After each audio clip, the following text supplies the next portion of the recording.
Hello, I'm Jeff Hancock from Siemens Embedded.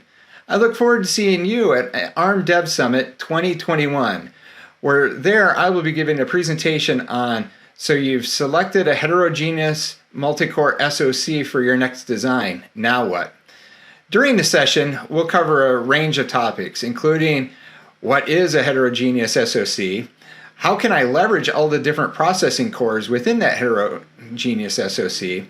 We'll also touch on topics like hypervisors. Are they right for you or not? Or are there other technologies like multi-core frameworks? And then finally, we'll talk about the concept of mixed safety criticality there.